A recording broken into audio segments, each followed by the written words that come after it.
राधे राधे, जय श्री कृष्णा।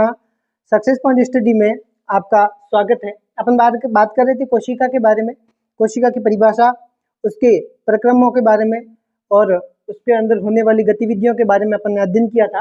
अपन कोशिका अंगकों के बारे में चर्चा कर रहे थे। उसमें सबसे पहले अपन ने जो दो प्रकारों के बारे में अध्ययन किया था, अंतर्दलीय जालिका और गोल्जी उपकरण, उन दोनों के बारे में अपन ने अध्ययन किया था। आज अपन बात करेंगे इसका तीसरा प्रकार जो है लाइसोसोम। अपन देखो याद कीजिएगा, गोल्जी उपकरण में लास्ट में चर्चा की थी लाइसोसोम के बारे में, थोड़ा बहुत उसके बारे में पढ़ा था। अपन ये कहा था कि लाइसोसोम के बारे में अपन अगले जो क्लास के अंदर चर्चा करेंगे, वही आज अपन लेके आए हैं लाइसोसोम। साथ साथ में जो कुछ बातें यहाँ पे समझा रहा हूँ, साथ साथ में नोट्स बनाते जाइए और समझते जाइए। जो कुछ समझ में नहीं आए तो आप कमेंट के अंदर बता सकते हैं कि यहाँ पे समस्या हो रही है, तो मैं जरूर आपको उस समस्या का समाधान करूंगा, साथ दीजिएगा। आगे देखते हैं लाइसोसोम के बारे में। लाइसोसोम संरचनात्मक दृष्टि से ये झिल्ली से गिरी हुई एक संरचना है। संरचनात्मक दृष्टि से ये झिल्ली से गिरी हुई एक संरचना है। लाइसोसोम पाचक एंजाइमों और आरईआर के बारे में अपन ने बात की थी पिछली क्लास में, खुरदरी अंतर्द्रव्यीय जालिका। तो पाचक एंजाइमों और आरईआर बनाते हैं ये। लाइसोसोम कोशिका का अपशिष्ट निपटाने वाला तंत्र है। अपशिष्ट निपटाने वाला ये तंत्र है। ये बाहरी पदार्थ एवं कोशिका अंगकों के टूटे फूटे भागों को पाचित करके साफ करता है। जो बाहरी पदार्थ जो कोशिका के अंदर प्रवेश करते हैं, उन बाहरी पदार्थों और कोशिका का अंगकों के अंदर जो टूटे फूटे भाग है, जो कोशिका का अंगक किसी न किसी प्रक्रिया के माध्यम से टूट जाते हैं, उन टूटे हुए भागों को पाचित करके ये साफ करते हैं। कौन साफ करते हैं? लाइसोसोम। ये बैक्टीरिया अथवा भोजन तथा पुराने अंगक, बैक्टीरिया अथवा भोजन तथा पुराने अंगकों का इन्हें छोटे छोटे टुकड़ों में तोड़ देते हैं। जो बैक्टीरिया होते हैं, जो कीटाणु होते हैं, छोटे छोटे जो भोजन होते हैं और पुराने अंगक होते हैं, वो उनको छोटे छोटे टुकड़ों के अंदर तोड़कर ये ये छोटे छोटे टुकड़ों के अंदर तोड़ देते हैं। इसमें बहुत शक्तिशाली एंजाइम होते हैं, बहुत सारे इसके अंदर शक्तिशाली एंजाइम होते हैं। ये एंजाइम जटिल पदार्थों को सरल पदार्थों के अंदर बांटते हैं। जटिल पदार्थ जो इसके अंदर घुस जाते हैं, जटिल पदार्थ होते हैं, उनको सरल पदार्थों के अंदर बांटने में ये सरल पदार्थों के रूप में ये व्यक्त करता है। कोशिकीय उपापचय व्यवधान से कोशिका क्षतिग्रस्त या मृत हो जाती है। कोई ऐसी प्रक्रिया लाइसोसोम के अंदर हो जाती है बेटा, जो उसके कारण क्या होती है कि ये क्षतिग्रस्त या फिर मृत हो जाती है, मर जाती है, तो लाइसोसोम फट जाते हैं। ऐसी कोई प्रक्रिया हो जाती है कोशिका के अंदर, उनको ये कोशिका जो क्षतिग्रस्त हो जाती है या फिर मरी जाती है, तो लाइसोसोम इसके अंदर क्या हो जाते हैं? फट जाते हैं। आगे लिखा है, एंजाइम अपनी कोशिका को पाचित कर देते हैं। जो एंजाइम होते हैं लाइसोसोम के अंदर, वो अपनी जो टूटी फूटी कोशिका होती है उसको क्या करते हैं? पाचित कर देते हैं। इस पाचन के कारण, यहाँ पे इंपॉर्टेंट बात आ रही है, गौर कीजिएगा, एंजाइम अपनी कोशिका को पाचित कर देते हैं और जिसके कारण इस लाइसोसोम को कोशिका की आत्मघाती थैली कहते हैं। हर बार किसी भी परीक्षा के अंदर, कंपटीशन एग्जाम के अंदर कोशिका के अंदर छोटे छोटे जो प्रश्न पूछे जाते हैं, उसके अंदर यहां से एक प्रश्न पूछा जाता है कि कोशिका की आत्मघाती थैली किसे कहते हैं? लाइसोसोम को कोशिका की आत्मघाती थैली कहते हैं। तो ये बात होगी लाइसोसोम के बारे में। बात करते हैं अगला प्रकार, माइटोकॉन्ड्रिया। माइटोकॉन्ड्रिया कोशिका का बिजली घर होता है। देखो शब्द क्या लिखा, बिजली घर। आप समझ गए, बिजली घर मतलब वो वाला बिजली घर जहाँ पे लाइटें बनाई जाती, वो वाला बिजली घर नहीं है। ध्यान से समझना, ये वाला बिजली घर जो होता है वो शरीर के अंदर होता है, वो वाला बिजली घर लाइटें बनाई जाती है, ठीक है।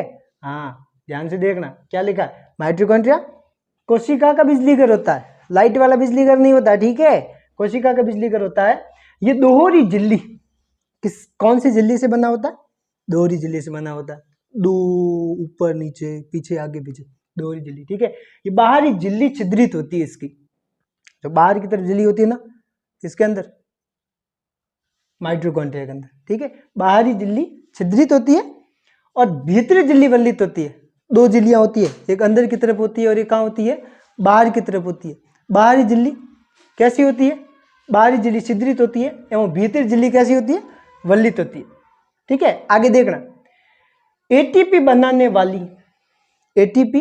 बनाने वाली रासायनिक क्रियाओं के क्षेत्र को बड़ा बनाती है। जहां पे एटीपी का निर्माण होता है तो वहां पर जो रासायनिक क्रियाएं बनती है ना, उस रासायनिक क्रियाओं के क्षेत्र को ये क्या कर देती है, विकसित कर देती है, बड़ा बना देती है, खोल देती है, ये विकसित कर देती है। ठीक है, आगे देखो, जीवन की रासायनिक क्रियाओं को करने के लिए, जीवन की रासायनिक क्रिया होती है ना जीवन के अंदर, हाँ, भोजन में भी होती है, पाचन तंत्र के अंदर भी होती है, रासायनिक क्रिया होती है। ठीक है, वहां पर उस रासायनिक क्रियाओं को करने के लिए एटीपी, ये कौन, माइटोकॉन्ड्रिया, जीवन की रासायनिक क्रियाओं को करने के लिए माइटोकॉन्ड्रिया एटीपी ऊर्जा के रूप में प्रदान करती है। आप कहोगे सर जी ये बार बार आप एटीपी कह रहे हो, भाई एटीएम तो समझते हैं, एटीएम पापा पहिया निकालने जाया करे।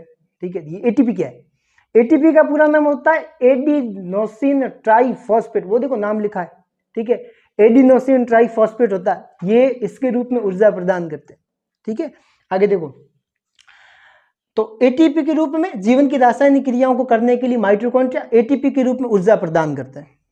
ठीक है, एटीपी के रूप में क्या करते हैं, ऊर्जा प्रदान करते हैं। हाँ, तो अपने एटीपी आती दिमाग के अंदर वही आया, लालची दुनिया के लालची लोग। ठीक है, अब देखो इसका मतलब माइटोकॉन्ड्रिया का एक विशेष बातें, ये दोनों ये इंपॉर्टेंट बातें याद रखना बच्चों, इंपॉर्टेंट बातें हैं। इसका अपना डीएनए तथा राइबोसोम होते हैं, खुद का होता है डीएनए तथा राइबोसोम, किसका, माइटोकॉन्ड्रिया का। ठीक है, माइटोकॉन्ड्रिया अपना कुछ प्रोटीन स्वयं बनाती, कुछ प्रोटीन ये अपना स्वयं बनाती, कुछ बाहर से लेती। ठीक है, तो देखो इसके अंदर आप कहोगे सर जी बिजली घर क्यों क्या करे, कहीं लाइट बनती है इसमें, नहीं लाइट नहीं बनती बेटा। इसमें क्या होता है कि ये देखो यहाँ पे शब्द बहुत बार एक शब्द आया, देखो ये रासायनिक क्रियाओं के रूप में ऊर्जा बनाती है। बिजली घर में क्या बनती है, ऊर्जा ही बनती है ना, तो ये कोशिका के अंदर ऊर्जा बनाते हैं। ठीक है, वहाँ पे पावर प्लांट अपन पवन चक्की नहीं लगी है, ठीक है, पावर प्लांट नहीं लगे हैं वहाँ पे, ये क्या करते हैं, ऊर्जा प्रदान करते हैं। ठीक है, एटीपी के साथ मिलते हैं, एटीपी का पवन चक्की मान सकते हो, है ना। सूर्य ऊर्जा पता है ना आपको, सूर्य से वो सौर ऊर्जा के माध्यम से, पवन ऊर्जा के माध्यम से, कोयलाओं के माध्यम से बनती है, याद ही होगा। ठीक है, नहीं याद है तो कर लेना, काम आएगा, नहीं तो फिर समस्या हो जाएगी। ठीक है, इसलिए देखो ये ऊर्जा प्रदान करते हैं, इसलिए इसको बिजली घर कहा जाता है। ऊर्जा की जितनी भी प्रक्रिया रहती है ना माइटोकॉन्ड्रिया से, है ना। तो आपको पता है शरीर को ऊर्जा किसे मिलती है, किसे मिलती है, कभी सुना है, कार्बोहाइड्रेट से मिलती है। किसे मिलती है, कार्बोहाइड्रेट से मिलती है। देखो ये तो हो गया दोनों प्रकार, आगे की बात अपन अगली क्लास में करेंगे। उससे पहले देखो सुनो, लाइक कीजिएगा, ठोकिएगा लाइक, ठीक है, ऐसा मत कीजिएगा, ऐसा कीजिएगा। ठीक है, शेयर कीजिएगा, अपने आसपास अड़ोस पड़ोस में जितने भाई बहन पढ़ते हैं ना उनको भेजिएगा। ऐसा नहीं कि सर जी बहुत बोर कराते, बोर नहीं कराते सर जी। ठीक है, आम खिलाएंगे गर्मियों में, समझ में आया। हाँ, तो ये शिक्षा अगर ग्रहण करोगे तो आम खाओगे, नहीं तो फिर बोरियों हो तो बेटा पेट खराब हो जाया करे, है ना। और सब्सक्राइब भी करना है, आगे भी भेजना है। कुछ भी समझ में नहीं आए तो उसका कमेंट में लिखना है कि क्या क्या क्या क्या क्या क्या क्या क्या क्या होता है। ठीक है, तो ध्यान से समझिएगा, सुनिएगा।